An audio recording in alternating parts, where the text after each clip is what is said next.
What is going on, collectors? Optical 20 back for another video preview. Today we're going to take a look at Indiana Jones. This is the deluxe version, but he also comes with the non-deluxe. You can also, when it's available, man, it's been a date. It's not available yet, I believe, at bigbadtoystore.com. I'll put the link down below when it's available. I don't know. How much is the price for this? Does anyone know? I saw this announcement early in the morning, and I was just like, all right, this is pretty cool, but I got to go to work. But yeah, man, Dial of Destiny. Well, first and foremost, the movie itself, I haven't seen it, probably won't. I've seen early reviews, and they're not that enticing, to be quite honest. This is probably going to be a Disney Plus for me. We'll see. We'll see. I don't know. But, again, it's Harrison Ford, Indiana Jones. I've wanted DX05 for the longest time, but it was expensive. Let's be honest, it's expensive. And even before this figure, I wanted one because it's so iconic.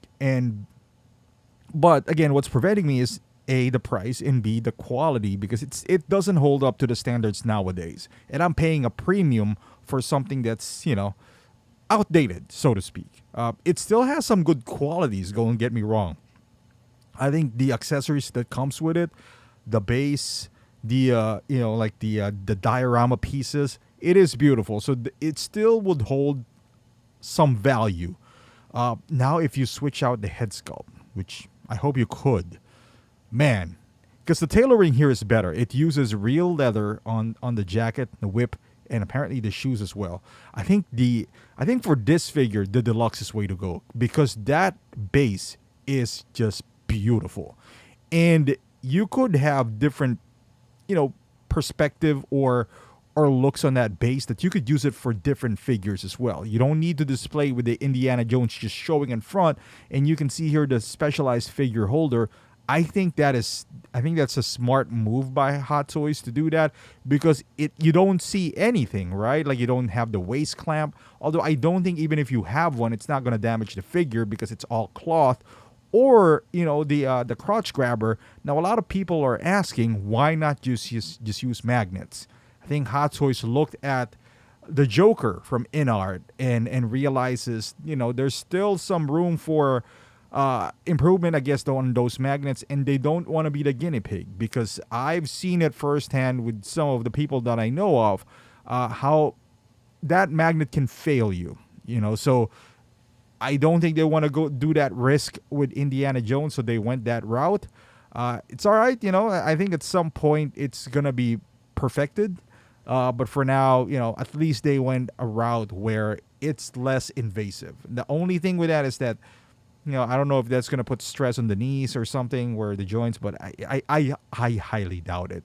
Because with the magnets, the problem with that, the magnets is strong, but the ankles do give in with those Inard Jokers. So the foot stays in the magnet, but the figure itself, like the knees buckle down and all that stuff. But as far as this figure, it looks fantastic. Now, is this a recycled head sculpt from the Force Awakens Han Solo? Could be, right? But this has a rolling eyeball system, so maybe not, They went with a hat version. Again, I haven't seen the movie, so I don't know if there's any. I'm pretty sure he removed his hat, But the iconic look is with him with a hat. So I'm not even going to question that. Of course, you wish he has a second head sculpt because if you include just the hat itself, and I guess they're taking a page out of the newly released, Marty and Doc, which the hat is just embedded on the figure itself, it would sit better, right? Because you don't have to remove it. It doesn't need to be, positioned again. So I get it from that standpoint. But as collectors, you always want options when it comes to your display pieces. A secondary head sculpt would have been nice. However, here's the thing: since they have the outfit, right, and I'm pretty sure there's some differences between this and the older movies, but you have the template right here.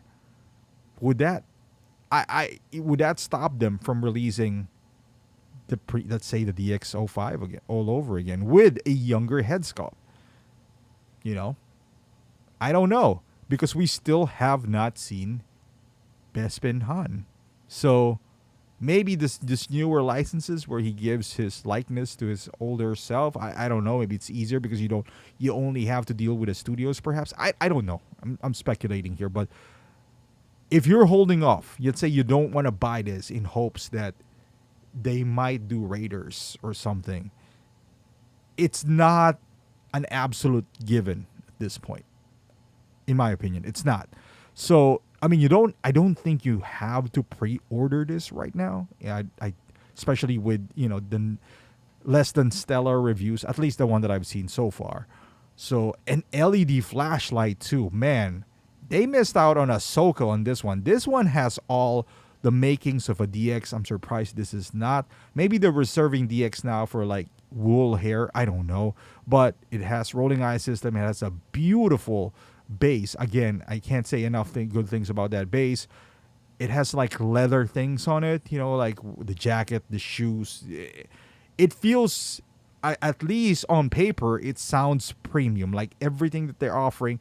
While Ahsoka was a DX and it doesn't even have the light up, things that she does have. So it doesn't even have a light up lightsaber. While this has all the makings of a DX.